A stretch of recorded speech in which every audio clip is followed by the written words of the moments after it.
Morning. हर घर बने पाठशाला में आप सभी का स्वागत है।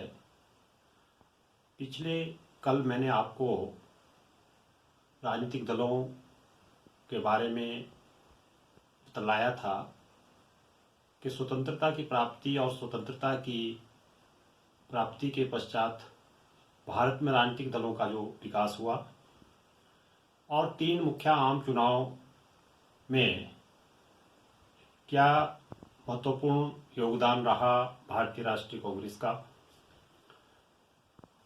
तो मुझे पूर्ण विश्वास है कि आपको वो सारी बातें समझ आ गई होगी, उससे पूर्ण रूप से अवगत हो चुके होंगे।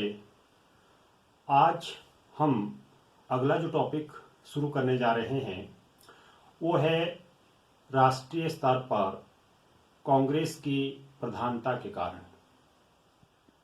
प्यारे विद्यार्थियों, 3 आम चुनाव में भारतीय राष्ट्रीय कांग्रेस को जो जनादेश मिला, जिसको हम कह सकते हैं कि तीनों आम चुनाव में 3/4 बहुमत या प्रचंड बहुमत जिसको हम कह सकते हैं मिला और बहुत ही महत्वपूर्ण योगदान रहा कांग्रेस पार्टी का।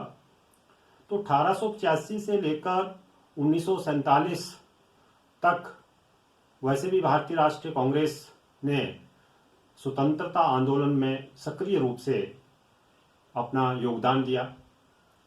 तो राष्ट्रीय स्तर पर प्रमुखता के जो महत्वपूर्ण कारण रहे कि जिसमें कि अंग्रेजों का जो शासन रहा, अंग्रेजों के शासन के खिलाफ भारतीय राष्ट्रीय कांग्रेस ने जो विरोध किया, कई आंदोलन चलाए, जिसमें कि बंगाल विभाजन के विरुद्ध आंदोलन, असहयोग आंदोलन, सविनय अवज्ञा आंदोलन, भारत छोड़ो आंदोलन।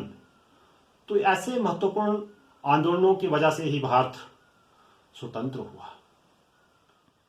दूसरे, कांग्रेस एक क्षत्रिय रूपी संगठन था। क्षत्रिय रूपी संगठन का मतलब था कि विभिन्न धर्मों, विभिन्न जातियों, विभिन्न समुदायों के लोग कांग्रेस पार्टी में शामिल थे।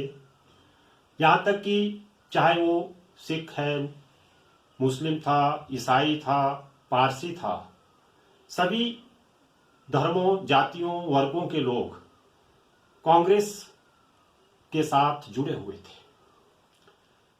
तीसरे, कांग्रेस का जो है काफी योग्य नेतृत्व रहा राष्ट्रीय आंदोलन में, या प्रधानता का प्रमुख कारण यही रहा कि इस दल में बड़े योग्य नेता का नेतृत्व रहा समय समय पर, जिसमें कि चाहे पंडित जवाहरलाल नेहरू रहे, महात्मा गांधी रहे, यहाँ तक कि नेता सुभाष चंद्र बोस जी रहे, पुराने कांग्रेसी नेता दादा भाई नौरोजी रहे, मौलाना अबुल कलाम आज़ाद रहे। तो इनका जो नेतृत्व रहा, इस वजह से भी जो है कांग्रेस पार्टी का जो है काफी दबदबा रहा। इसके अतिरिक्त अन्य कारण थे कि कांग्रेस पार्टी जो एक राष्ट्रव्यापी एक संगठन बनकर रहा, यानी कि निम्न स्तर से लेकर ऊपरी स्तर तक जो है इसने कार्य किया और एक जन आंदोलन बना और एक ऐसी पार्टी जो कि आम लोगों की पार्टी बन गई। कुछ एक ऐसे कारण भी रहे जिनमें कि स्थानीय स्तर पर कुछ एक ऐसे विशिष्ट लोगों का जो एक बोलबाला था।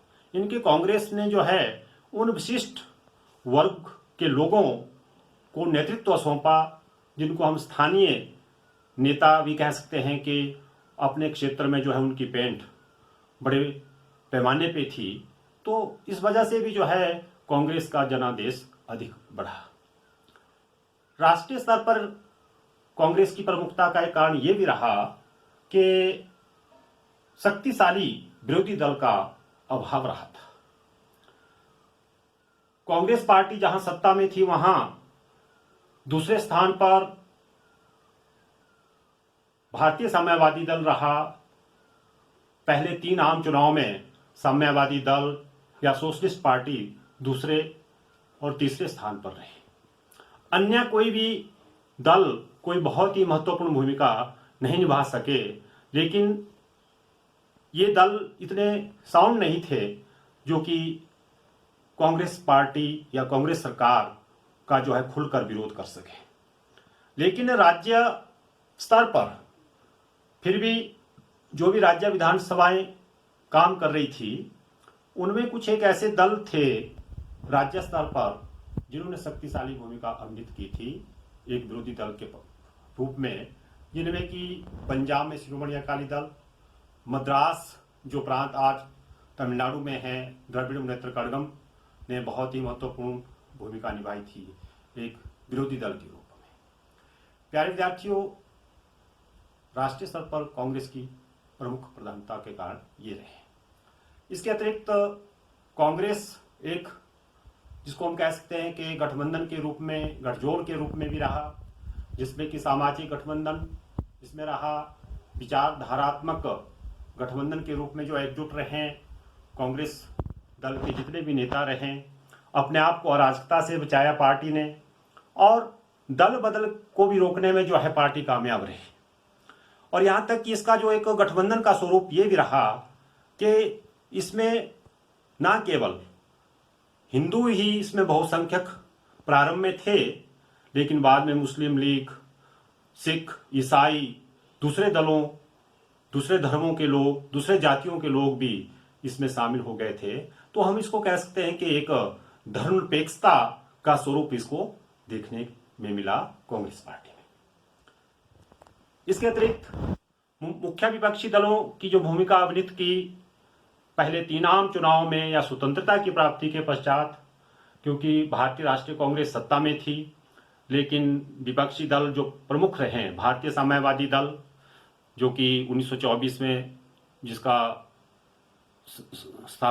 स्थापना हुई थी, और उसके बाद सोशलिस्ट पार्टी, मुस्लिम लीग, स्वतंत्र पार्टी, गणतंत्र पार्टी, या फिर हम कह सकते हैं कि झारखंड पार्टी भी स्वतंत्रता की प्राप्ति के बाद जो है एक विपक्ष की भूमिका के रूप में उसने महत्वपूर्ण रोल अदा किया।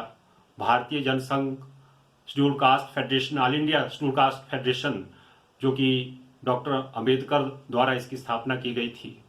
और इसी तरह द्रविड़ संघ, द्रविड़ों के हितों की रक्षा के लिए या गैर ब्राह्मणों का ये संघ जो है, जो कि क्षेत्रीय स्तर पर तमिलनाडु में था, तो इसने भी जो है विपक्ष की भूमिका अभिनीत की थी। तो प्यारे विद्यार्थियों, आज हम इतना ही करेंगे। आशा है आपको ये समझ आ गया होगा टॉपिक। थैंक्स।